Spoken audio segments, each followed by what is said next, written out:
Hello friends, this is the continuation of previous class.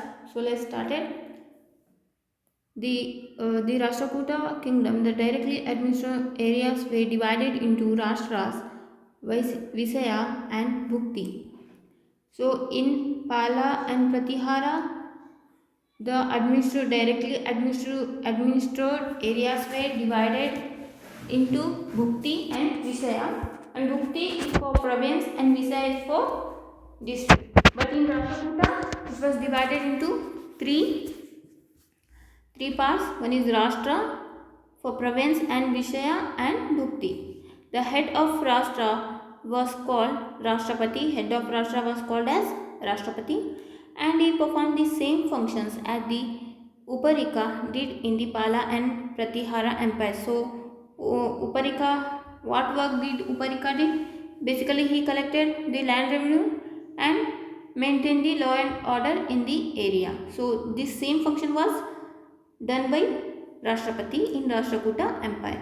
The Visaya was like modern district and Bhukti was smaller unit did. So first come Rashtras, after that it would be Visaya, and next to it will be Bhukti, a small unit of modern district. In Pala and Pratihara Empire, the unit below Visaya was called Pattala. So in Pala and Pratiharas, the directly administered areas were divided into Bhukti, Visaya, and after Visaya, small units are known as Pattala. So Bhukti, so it was Bhukti, next to it Visaya, next to it Pattala in Pala and Pratihara. But in Rashtrakuta, it was Rashtra, Visaya, and Bhukti. The precise role of this smaller unit is not known. It seems that their main purpose was the realization of land revenue and some attention to law and order. Apparently, all the officials were paid by giving them grants of rent-free land. So, officials were paid by giving grant of rent-free lands. This tended to blur the distinction between local officials and the hereditary chiefs and smaller vassals. Similarly, Rashtrapati or governor sometimes enjoyed the status and titles of Vassala king. So, Rashtrapati and governor sometimes enjoyed the status of Vassala king. Below these territorial divisions was the village. So after Rashtra, Visaya and Bhukti, there was territorial divisions known as village. The village was basic unit of administration. The village administration was carried on by the village headman. So village administration was done by village headman and the village accountant, whose posts were generally hereditary. So basically in these three empires, all the important work is done by hereditary. They were paid and payment was done by grant of rent-free land. Grant of rent-free land.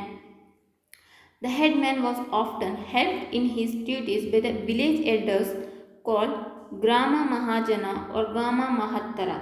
So village elders known as Grama Mahajana or Grama Mahattara. Village elders were known as Grama Mahattara or Grama Mahajana. In the Rashtrakuta kingdom, particularly in Karnataka, we are told that there were village committees to manage local schools, tanks, temples, and roads, village committees. They could also receive money or property in trust and manage them. These subcommittees work in close cooperation with the headman and receive a percentage of revenue collections.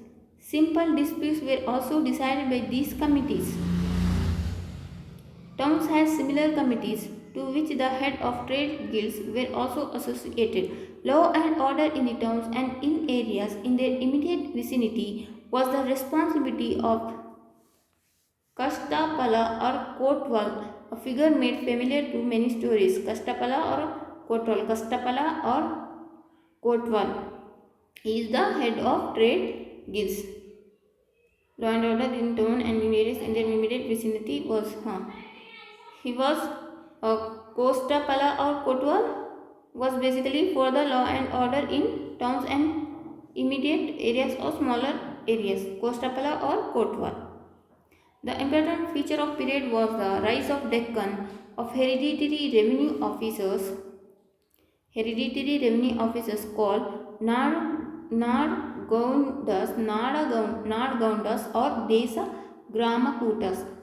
Nadgundas or Desa Gramakutas. Nadgundas or Desa Gramakutas. They appear to have discharged the same functions as the Deshmukhs and Deshpandas of later times in Maharashtra. This development, along with the petty chieftainship in North India, which we have just mentioned, had an important bearing on society and politics. As the power of these hereditary elements grew, the village committees became weaker. The central ruler also found it difficult to assert his authority over them and to control them. This is what we mean when we say that government was becoming feudalized.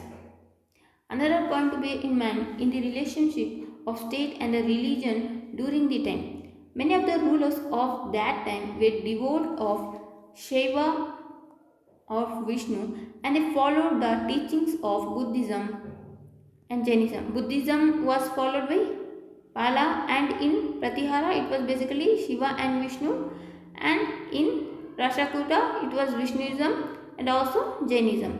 They made handsome donations to the Brahmins and Buddhist viharas or the Jain temples, but generally they gave patronage to all faiths, did not persecute anyone for his or her religious belief. Muslims were also welcomed and allowed to preach their faith in Rashtrakuta kings. Normally, king was not expected to interface with the customs or with the code of conduct prescribed by the law book called Dharma Shastra.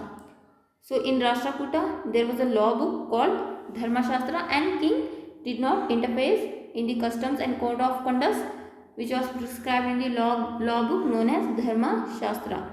Law book in Rashtrakuta known as Dharma Shastra.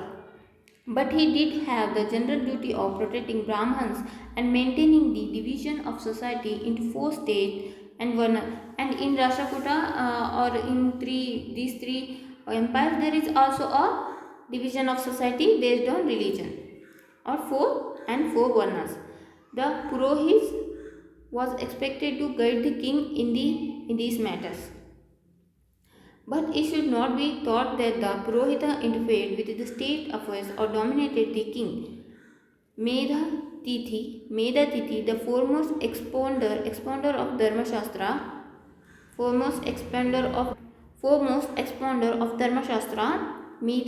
Medha Tithi, says that the king's authority was derived both from the Dharma Shastras and including Vedas and from Artha Shastras or the science of polity. His public duty or Raja Dharma means public duty, was to be based on the Arthashastra, that is, on principles of politics. This really meant that politics and religion were in essence kept apart, religion being essentially a personal duty of king. Thus, the kings were not dominated by the priest or by the sacred law expounded by them. Religion was, however, important for legitimizing and strengthening the position of the rulers. Many of the rulers therefore built grand temples, often at their capitals,